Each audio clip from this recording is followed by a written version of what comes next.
Hi. So, a reminder, our AAIE Future Foresight group had our first meeting this week. And one of the activities that we did together was called fact flipping. In fact, our call to action from that session was for our participants to attempt to do some fact flipping with someone in their life, with anyone, friend, family member, neighbor. And I wanted to take this opportunity actually to fact flip with Katbot. Now, if you have been following the Unhinged Collaboration podcast, you might already be aware that Katbot is the digital twin of real life school leader Kathleen Nagley. You might be like, say what? The digital twin? Basically, Kathleen and I partnered. She, with her consent, let me build a bespoke GPT that is in part knowledge base comes from Kathleen. It has been built also with conversations that we have had on our podcast. And we've continued to experiment and tweak with it to try to make it think as closely to Kathleen Nagley as possible. I took that GPT and I hooked it up to another application that lets myself, as well as a few others that we've given permission, to call Katbot in real time. So I can essentially have a conversation with Katbot without the real Kathleen actually knowing, and it still uses her knowledge base.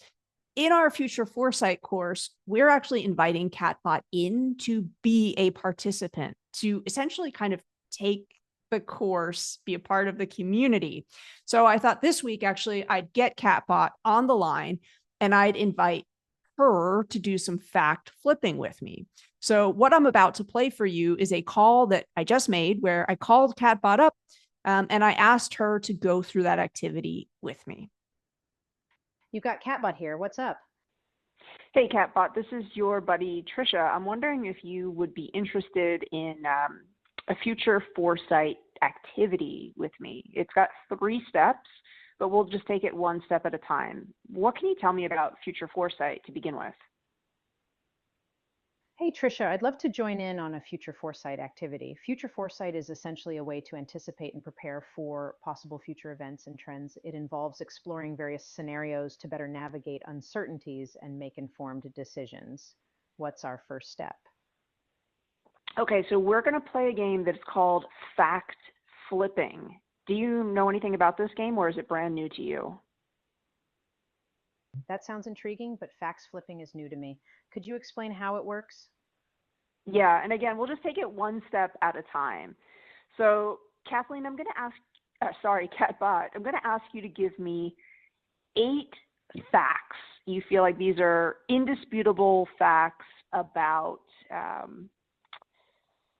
about what it means to be a head of school. Like many heads of schools would agree, this is what the job is. Can you think of 8?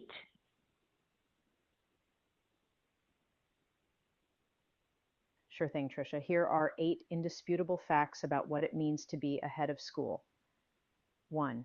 Leading the overall vision and direction of the school. 2. Ensuring the academic excellence of the institution. 3.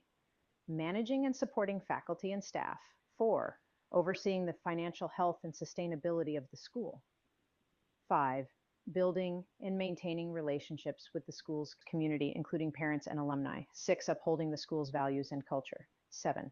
Addressing and resolving conflicts within the school community. 8. Staying informed about educational trends and innovations. How's my pace? Are we moving too slowly, or is this good? No, that's great. So, Katbot, are you ready for step 2? Absolutely, Trisha. Ready for step 2. What's next? Okay, so Katbot, of the 8 facts that you just listed, I'm going to ask you to pick 2. And these are 2 that you're picking because it's really wild and imaginative and ridiculous to think about the opposite, basically to flip that fact on its head.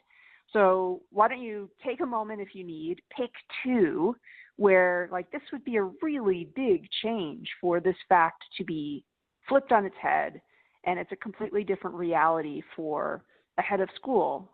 Does that sound good? That sounds great, Tricia. Let's take a moment. All right, here are two facts to flip on their heads. One, leading the overall vision and direction of the school. It's almost impossible to imagine a head of school not being responsible for the vision and direction.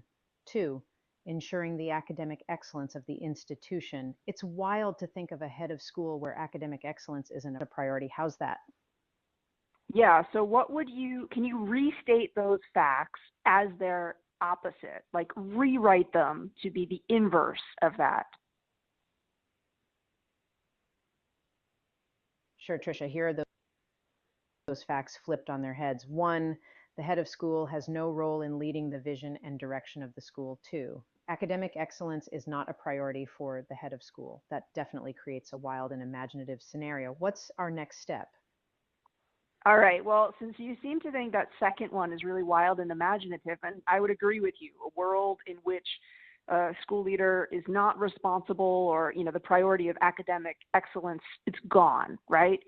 So what I'm going to ask you to do now, Katbot, for our third and final step, I want you to think about, like, what are some things that are happening where that new reality would be possible? Like, what might be some motivating factors that would lead to that big change in dropping that as a priority? Can you give me 3 examples of kind of like clues or hints that maybe that future is possible?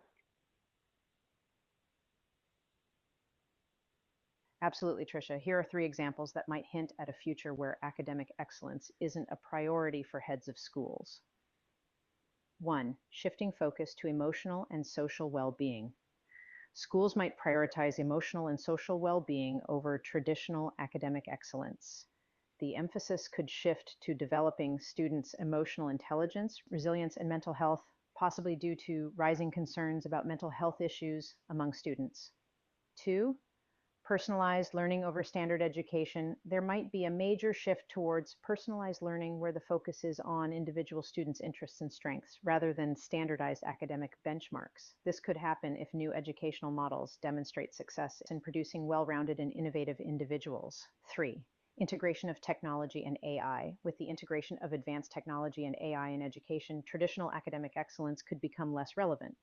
If AI can provide personalized learning experiences and ensure students acquire necessary skills, the head of school might focus more on integrating these technologies and less on traditional academic metrics. These are just a few possibilities. How do we proceed from here? I love that. So I guess I've got one final question. Katbot, let's say that this has happened, right? This is the new reality for heads of schools. Their new reality is, mental health, SEL, these are the priorities. What do you envision a head of school would be asked when they're being interviewed so that a school is really finding a leader who has that new priority? Can you give me like 3 very divergent questions, interview questions that would be asked of them?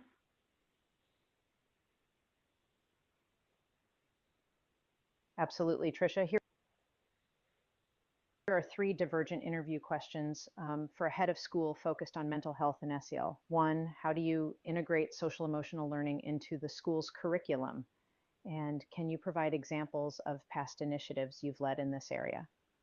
2, describe a time when you addressed a significant mental health issue within the school community. What strategies did you implement and what was the outcome? 3, how do you measure the success of a school's focus on emotional and social well-being? And what metrics or indicators do you consider most important?